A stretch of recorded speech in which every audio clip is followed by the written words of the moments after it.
En sus zapatos, la vida de Jesús. Alrededor del río Jordán hay muchas áreas desérticas que van desde extensiones rocosas y áridas hasta arenosas y deshabitadas. Visité uno de los desiertos llamados Wadi, un término árabe para valle. Estos lugares son unos de los más impresionantes que jamás haya visto. ¿Por qué Jesús vendría aquí para ser tentado? ¿Era siquiera posible que Jesús pudiera pecar?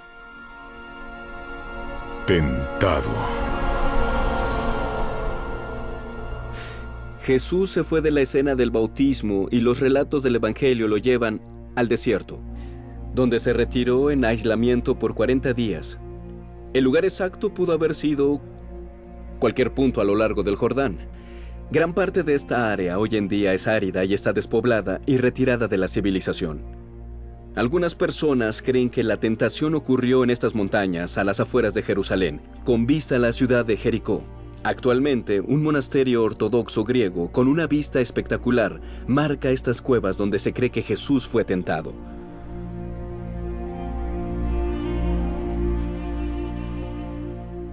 Aunque no estuve dispuesto a pasar 40 días sin comida para probar lo que Jesús experimentó, la verdad, quería ver un lugar que fuera similar al que Jesús recorrió y donde se encontró con Satanás frente a frente. Mateo 4 dice que Jesús fue llevado al desierto para ser tentado por el diablo. Ahora bien, si yo quisiera ser tentado, no iría al desierto. Allí lo único que hay son rocas y arbustos. Las verdaderas tentaciones parecen estar en la ciudad. ¿Qué puede tener el desierto que haya atraído a Jesús hasta aquí? ¿Y por qué venir a este lugar luego de su gran debut con Juan en el desierto? Está escrito ekbalo, él fue conducido por el Espíritu Santo. Es el Espíritu Santo el que dice, aquí es donde yo quiero que estés. Así que, una vez más, Jesús está debido a su relación y por su obediencia. Jesús también vino al desierto para reafirmar una declaración del Antiguo Testamento. La Biblia habla de otra experiencia en el desierto, cuando los israelitas cruzaron para llegar a la tierra prometida. Por desgracia, ellos cedieron a la tentación y adoraron a un becerro de oro. El desierto se convirtió en su prisión por 40 años. Jesús mostró que se identificaba con los israelitas y parece estar diciendo, no todos los judíos serán tentados en desierto y pecarán. Si no, ¿por qué otro motivo Jesús iría al desierto? Es un lugar muy sombrío, pero las cosas se vuelven más claras en lugares así. Sabemos que los esenios, quienes escribieron los rollos del Mar Muerto, se mudaron al desierto para ser escogidos por Dios y mantenerse puros, y así lo hicieron también muchos ermitaños a partir del siglo IV después de Cristo. El desierto en la Biblia es un lugar donde Dios ayudó al pueblo, donde Dios se mostró a sí mismo. En todo caso, estar solos en el desierto nos hace sentir vulnerables. No hay un lugar donde puedas esconderte, estás solo. No es el tipo de lugar que escoges para confrontar a Satanás. Pero fue aquí donde Jesús lo enfrentó, y para hacer las cosas más justas, Jesús vino en forma de hombre, vistiendo su vulnerable traje de carne, que históricamente ha traído al pecado desde su primer habitante, Adán. Pero aún así, Satanás no podía ganar.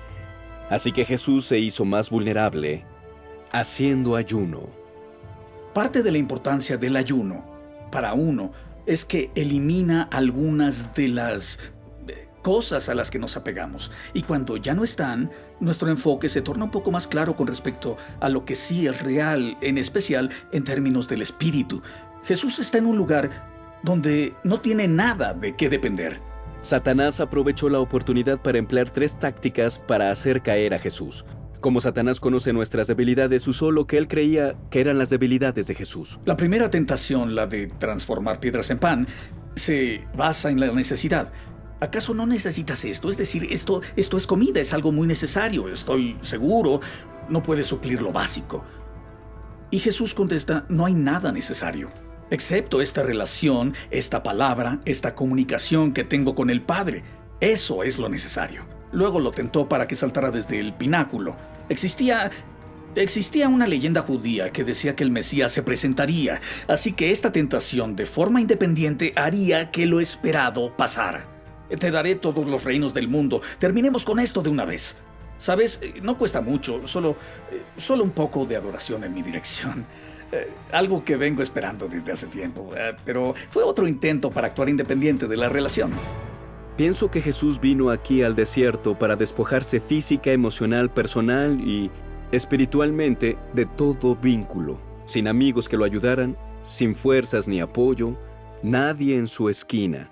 Esta es una jugada arriesgada de parte de Jesús. Exponerse a la tentación es como invitar a un ejército invasor a entrar a tu ciudad y darles ventaja. Si Jesús fracasaba en esta confrontación al nivelar el campo de guerra, todo el propósito de venir al mundo y vivir como hombre durante 30 años sería en vano. Si él pecaba, ya no sería apto para cumplir con los preceptos de una ofrenda sin pecado, citados en el Levítico. Todos los sacrificios tenían que ser sin defecto. El pecado mancha nuestra alma.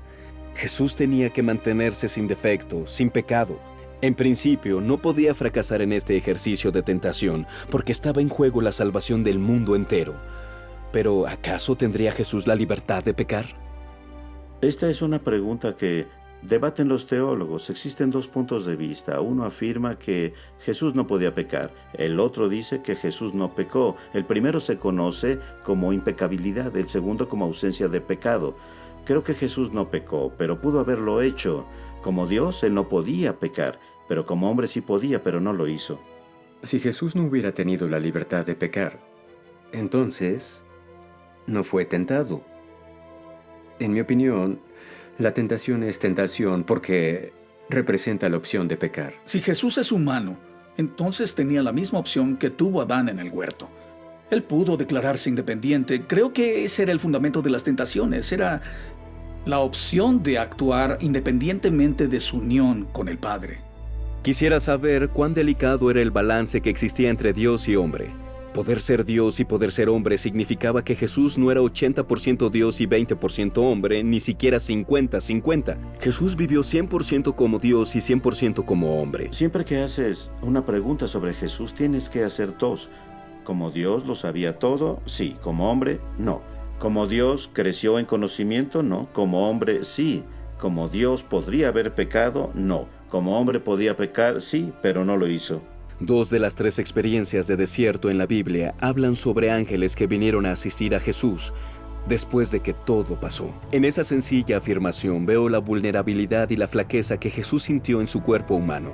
La humanidad lo colocó en desventaja, pero era así como Jesús lo quería. Justo al comienzo de sus 3 años de ministerio, Jesús quiso establecer algunos límites con Satanás, quien esperaba con paciencia el momento justo para derribar a Dios. Jesús parece estar diciendo, ni siquiera en mi estado de mayor debilidad puedo ser tentado, así que no te atrevas a intentarlo de nuevo.